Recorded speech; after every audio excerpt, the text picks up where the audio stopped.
I was down in Houston, Texas, going back to the big box gym stuff. And there we had like, I don't know, I think it was like 13 or 14 clubs down there, and I had to get through several of them. And I was doing a late night workout with a guy who used to be this Russian cat, actually, and he used to be a professional fighter.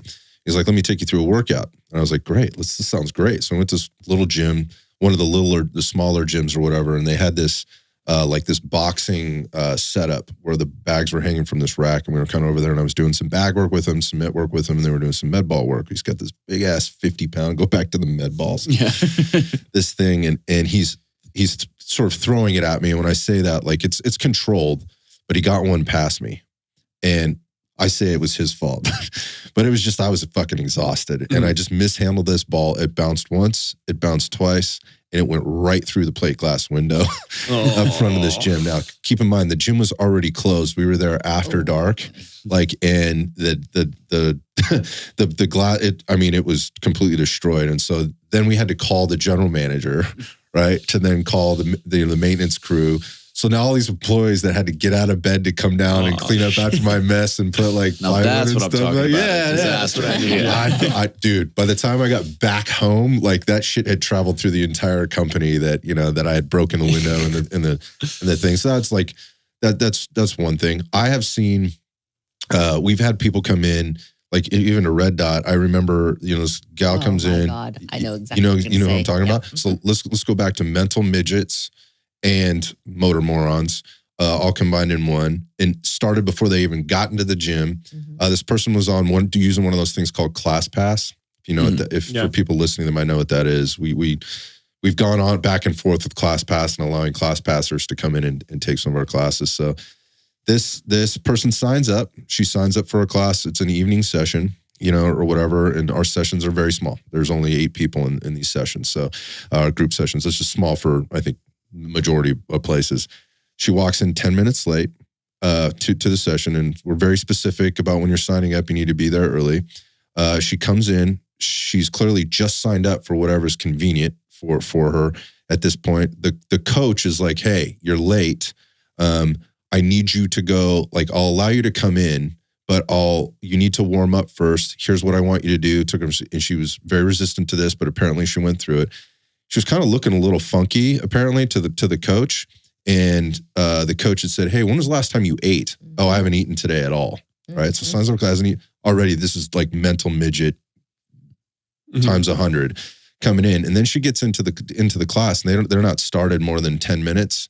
And she's getting woozy, and she's having a tough time standing. And so the coach goes over and says, what I need you to do is I need you to sit down, because she can tell she's going down. She goes, no, I don't need to sit down. I'm fine. Starts to walk out the front door, like of the gym, onto the concrete, right? And plate glass windows, they're out front of the gym. She makes it straight outside, and fucking timber right down on her face. Oh my right? God.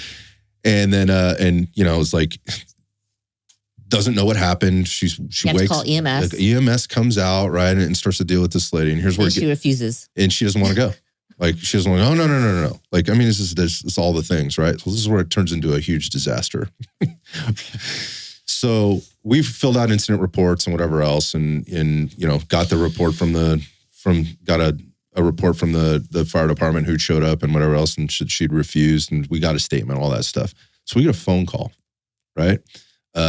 From her probably about 2 weeks later, basically trying to, what's the word I'm looking for? To sue? Not embezzle, but like... No, the word I'm looking for is, hold on, it's coming to me. I want to say strong arm. What's the word I'm looking for, damn it?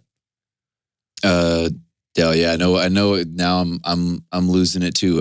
Extort. There it is. There you go. There it is. There it is. Yep. She's clearly being coached by an attorney somewhere, probably one of her friends or whatever else, and she's going down this path, and we're like, this is the first time we've really dealt with something like this, and it always comes from these outside people, which is part of the reason we don't deal with ClassPass, right? Because you get these fucking idiots that come in, right, all the time that want to live on their own program and do their own thing. So anyway, yes, I said that for you ClassPassers out there. So anyway, she starts to try to extort money out of us, right? And we're kind of going back and forth, and we're trying to play it cool. And I was dealing with her up front. It was like through an email, and there was a couple phone conversations or whatever else. And I finally asked her, what are you looking for? Like, what is exactly that you want? Well, I think I should be compensated this because I missed work, and this was the ambulance fee. She ended up going on the ambulance ride because that's what she wanted us to pay back. And Cece picks up the phone. I have her on speakerphone. Cece picks up the phone off the desk for me. She goes, you know what I think? I think you need to be an adult and accept responsibility for your poor decision making. And don't ever call here again, because if you do, then you hear from our attorneys for harassment or some shit like that. She just went on and on and on and hung up the phone. Never heard from her again. It went away. But that was one of the things that came to mind from a disaster. And the disasters generally start from people making poor decisions. Mine was a little bit of a mistake, whatever. I'll take full responsibility for it. I was just tired, dropped my hands. But you took responsibility. I took responsibility for it, and I had to eat that shit with a spoon and a smile, for a long time. But going back to the disasters, like the people passing out, the complaining and all that stuff. Yeah, if I look at disasters, like it usually starts with the human, right? And just not being really well put together and expecting something or not really wanting to work hard or making just poor decisions that turns into like disasters. There's a million other stories. Yeah. I mean, I bet. A million. I just think about, I think I've seen probably like 20 to 30 of Cece's drinks get spilled in the gym when she has a drink with a client. Oh, you want to talk about how many times have you broken your toe in the gym? Or your finger? No. I've watched her drop dumbbells on her. It's been at least twice she's broken her big toes in here by dropping dumbbells. Well, one was a 45-pound dumbbell. Yeah, that was the first year we started working together. That was awesome. It was right off the bat. Yeah, I've seen her be a disaster in here. I've certainly been a disaster, tripping over shit and whatever else. But yeah, again, kind of all ends of the spectrum. But it's usually humans that are disasters. It's not usually anything else.